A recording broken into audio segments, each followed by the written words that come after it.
कांग्रेस ने पंचकुला के लिए सभी वार्डों के लिए उम्मीदवार घोषित कर दिए हैं। पंचकुला के सभी 20 वार्डों के लिए कांग्रेस ने उम्मीदवार घोषित किए हैं।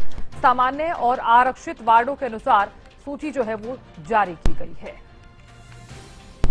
तो कांग्रेस ने पंचकुला के लिए सभी वार्डों के लिए उम्मीदवार जो है वो घोषित कर दिए हैं। पंचकुला के सभी 20 वार्डों के लिए कांग्रेस ने उम्मीदवार किए घोषित। सामान्य और आरक्षित वार्डों के अनुसार सूची जो है वो जारी की गई है। कांग्रेस ने पंचकुला के लिए सभी वार्डों के लिए उम्मीदवार किए घोषित। पंचकुला के सभी 20 वार्डों के लिए कांग्रेस ने उम्मीदवार घोषित कर दिए हैं। सामान्य और आरक्षित वार्डों के लिए सूची जारी की गई है। तो कांग्रेस ने पंचकुला के लिए सभी वार्डों के लिए उम्मीदवार किए घोषित।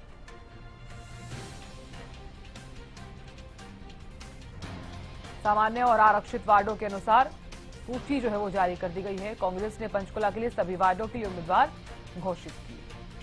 पंचकुला के सभी 20 वार्डों के लिए कांग्रेस ने उम्मीदवार घोषित किए। सामान्य और आरक्षित वार्डों के अनुसार सूची जारी की गई। कांग्रेस ने पंचकुला के लिए सभी वार्डों के लिए उम्मीदवार घोषित कर दिए।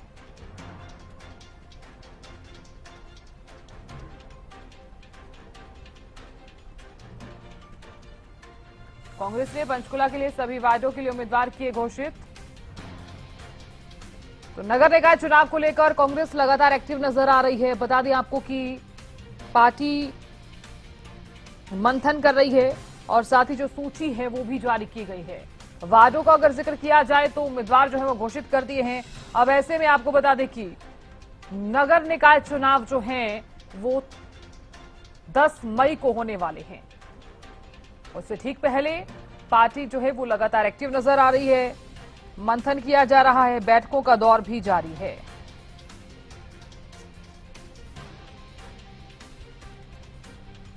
कांग्रेस ने पंचकुला के लिए सभी वार्डों के उम्मीदवार जो है वो घोषित किए हैं। ये बड़ी खबर आपको बता रहे हैं। सामान्य और आरक्षित वार्डों के अनुसार जो है वो घोषित किए गए हैं।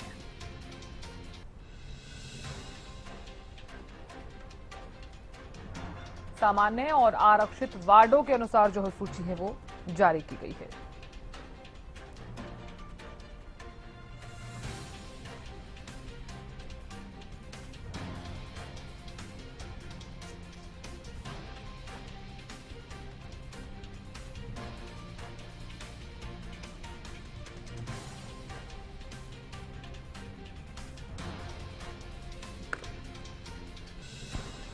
तो ये बड़ी खबर लगातार आपको बता रहे हैं। बता दें आपको कि नगर निकाय चुनाव को लेकर कांग्रेस जो है हालांकि तस्वीर जो है वो लगातार क्लियर करती जा रही है। और सभी वार्डों के जो उम्मीदवार है वो घोषित किए गए हैं। यूं समझिए कि मंथन लगातार जारी है और जीत को लेकर भी जो है वो दावे किए जा रहे हैं। तो अब खैर तो देखने वाली बात होगी। और 10 मई को जो है वो चुनाव होने हैं और उससे ठीक पहले पार्टी एक्टिव मोड में नजर आ रही है। जीत के दावे लगातार किए जा रहे हैं। तो 20 वार्डों के लिए कांग्रेस ने उम्मीदवार जो है वो घोषित कर दिए हैं।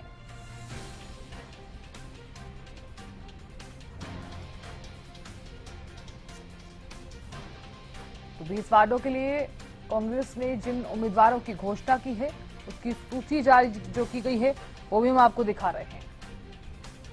सभी वार्डों के लिए उम्मीदवार घोषित कर दिए गए हैं। देखिए जीत का दावा जो है वो किया जा रहा है और साथ ही आपको ये भी बता दें कि बैठकों का दौर जारी है। मंथन लगातार किया जा रहा है। और अगर ग्राउंड पर देखा जाए तो यानी कि जमीनी स्तर पर देखा जाए तो जमीनी स्तर पर किस तरह की भूमिका जो है वो कांग्रेस बना पाती है ये भी देखने वाली बात होगी। चुनावों से ठीक पहले आप लगातार देख रहे होंगे कि पार्टी एक्टिव नजर आ रही है और उम्मीदवार घोषित कर दिए गए हैं। बैठकें की गई हैं, मंथन किया गया है।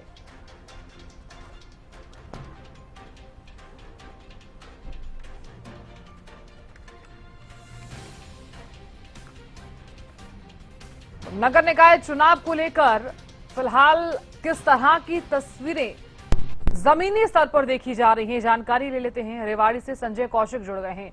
संजय देखिए, नगर निकाय चुनाव से ठीक पहले चाहे वो भारतीय जनता पार्टी हो चाहे वो कांग्रेस हो, दोनों ही पार्टियां तैयारी कर रही हैं। बैठकें लगातार की जा रही है, मंथन लगातार किया जा रहा है। जीत के दावे अपने अपने हैं, लेकिन जरूरी ये हो जाता है कि जमीनी स्तर पर भूमिका किस प्रकार से बनाई जा रही है। संजय,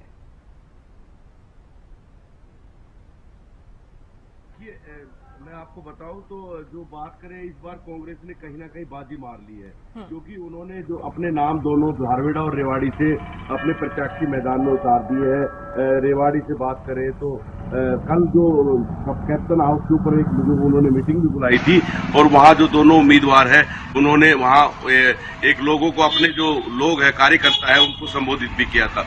लेकिन भारतीय जनता पार्टी कहीं ना कहीं पीछे है और मैं आपको बताऊं इसमें कहीं ना कहीं एक पेच फंसा हुआ है, क्योंकि राव इंद्रजीत सिंह जो है वो अपने जो उम्मीदवार है उसके ऊपर मोहर लगवाना चाहते हैं और एक प्रेशर जो राजनीति पॉलिटिक्स से राव इंद्रजीत सिंह शुरू से चलते आ रहे हैं, वही प्रेशर राजनीति यहाँ भी वो खेल रहे हैं।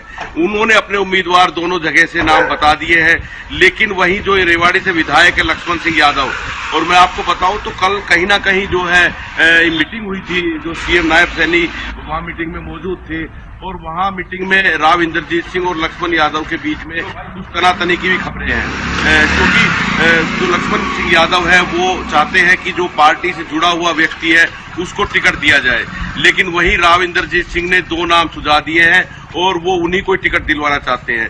और ये मामला पूरी तरह से अब हाईकमान के पास भेज दिया गया है, क्योंकि मामला यहाँ सुलझ नहीं पा रहा है। तो अभी जो देरी हो रही है भारतीय जनता पार्टी की जो नाम घोषित होने में, उसकी सबसे बड़ी वजह यही है। और बात जमीनी स्तर की करने लगे तो मैं आपको बताऊं कि जमीनी स्तर के ऊपर कांग्रेस अपना प्रचार शुरू कर चुकी है और जो निहारिका चौधरी है, जो यहाँ से कांग्रेस के अध्यक्ष है, परवीन चौधरी उनकी धर्मपत्नी है, उन्होंने तो टिकट मिलने से पहले ही अपना जो है चुनाव प्रचार शुरू कर दिया था।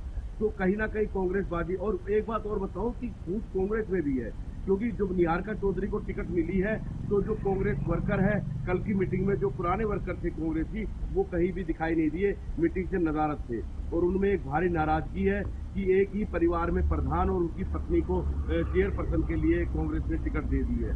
तो अभी जब भारतीय जनता पार्टी का उम्मीदवार सामने आएगा, अब देखते हैं कि राव इंद्रजीत सिंह की पसंद का उम्मीदवार अगर पार्टी उतारती है या कोई संगठन से जुड़े हुए व्यक्ति को टिकट दिया जाता है। लेकिन कयास यही लगाए जा रहे हैं कि राव इंद्रजीत सिंह के जो 2 नाम हैं वही फाइनल होंगे। बिल्कुल संजय, अगर देखा जाए तो क्योंकि आप जिस तरह से लगातार जिक्र भी कर रहे हैं कि कांग्रेस ने इस बार बाजी मार ली है, हालांकि ये कहा जा सकता है क्योंकि उम्मीदवारों की घोषणा की जा चुकी है, जीत के दावे भी किए जा रहे हैं, लेकिन भारतीय जनता पार्टी ने अभी आप जानते हैं कि किस तरह से उम्मीदवारों की घोषणा की है। 3 निगमों की अगर जंग का हम जिक्र करते हैं तो दोनों ही पार्टियों के बीच जंग जो है वो लगातार नजर भी आ रही है। लेकिन जैसा कि मैंने पहले भी जिक्र किया कि जमीनी स्तर पर सामने आ रही है, भूमिका किस तरह से बनाई गई है और क्या कुछ मूलभूत सुविधाएं हैं जिन पर नजर डालने की पूरी कोशिश की जाएगी। देखिए, अगर हम बात करें पिछले चुनावों की, जो चेयरपर्सन यहाँ से जीती थी भारतीय जनता पार्टी की, तो मैं आपको बता दूं तो कांग्रेस यहाँ तीसरे नंबर पे रही थी, क्योंकि एक जो निर्दलीय उम्मीदवार थे सतीश यादव, उनकी धर्मपत्नी, वो दूसरे नंबर पे थी और काफी कम अंतर से वो जो चुनाव हारी थी।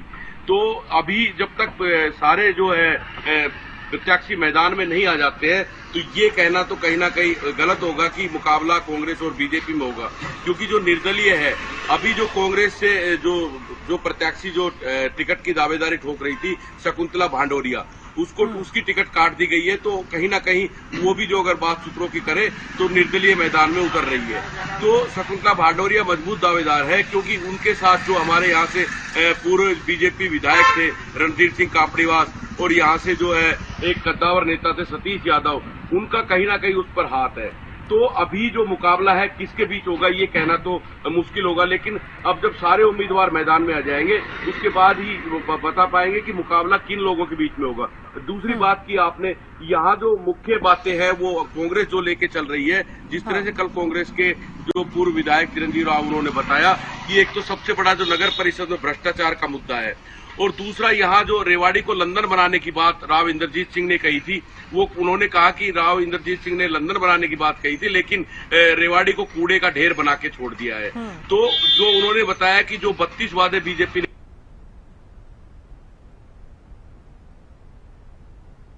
जनता जनता किसको चुनती है, लेकिन अभी मैदान में जब तक सारे प्रत्याशी नहीं आ जाते हैं तब तक कुछ भी कहना अभी मुश्किल है। जी बिल्कुल, कहा जा सकता है कि अभी मैदान में जैसे ही उम्मीदवार आएंगे उस वक्त ही पता चलेगा कि किसकी क्या कुछ भूमिका रहने वाली है और कौन कितना काम जो है वो करवा पाता है, और देखने वाली बात होगी। आप बने रहिए हमारे साथ, आगे भी मैं आपसे बातचीत करूंगी इसी संदर्भ में। सोनीपत से लाजपत जुड़ गए हैं। लाजपत, देखिए, भारतीय जनता पार्टी ने जिस तरह से आप भी जानते हैं कि उम्मीदवारों की घोषणा की और राजीव जैन पर भरोसा जो है वो पार्टी ने जताया है, लेकिन ऐसे में जरूरी ये भी हो जाता है कि किसकी क्या कुछ भूमिका जमीनी स्तर पर है। बिल्कुल, देखिए साधना, ये लाजमी है कि दोनों पार्टियों का आमना सामना है। अगर बात करें अतीत की, जो 8 महीने पहले जो चुनाव था वही सरगर्मियां दोबारा दिखाई दे रही हैं, क्योंकि 8 महीने पहले जो चुनाव था दोनों वही कैंडिडेट थे, जिसमें कांग्रेस का भी और बीजेपी का भी। अब देखना यही होगा कि दोनों के अंदर काफी बड़ा मुकाबला रहेगा, क्योंकि 8 महीने का जो दौर था राजीव जैन का, वो लाजमी है कि लोगों के बीच किस तरीके का मेल का रहा, लेकिन दोनों कैंडिडेट मजबूत है, हर पहलू से मजबूत है।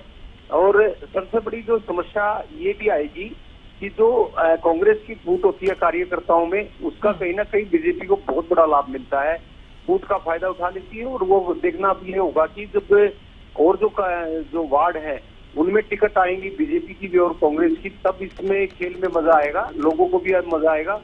क्योंकि मजा इसलिए कि जो कार्यकर्ता है वो किस तरीके से लोगों के बीच रहते हैं, क्योंकि देश की रीढ़ की हड्डी जो कार्यकर्ता की पार्टी, जो किसी जो वो जनता होती है, और जनता कहीं ना कहीं वो मूड बनाती है, उसी पर ही जो जीत का सेहरा पहनाया जाता है। अब देखना यही होगा कि सोनीपत की जनता किसको अपना जीत का सेहरा पहनाती है, क्योंकि कार्यकर्ता जो है पार्टी की रीढ़ की हड्डी होती है, और रीढ़ की हड्डी का मजबूती जो है वो चुनाव के दौरान दिखाई देता है। अब देखना यही होगा कि जो कार्यकर्ता हैं दोनों पार्टियों के, वो कितने लोगों के बीच जाते हैं, किस तरीके के लोगों से बातचीत करते हैं, क्योंकि वोट का अधिकार सबसे बड़ा अधिकार होता है। देश का लोकतंत्र का अधिकार जो है वो बहुत सोच समझ कर लोग देते हैं, और ये वक्त ऐसा होता है कि जब लोग अपना पूरा मंथन करते हैं, और चुनाव की जो कयामत की रात होती है वो सबसे बड़ी लाजमी होती है। उससे पहले सभी कैंडिडेट जो होते हैं वो लोगों के बीच रहते हैं। कांग्रेस और बीजेपी लगातार मंथन लगातार करती है। जैसे कि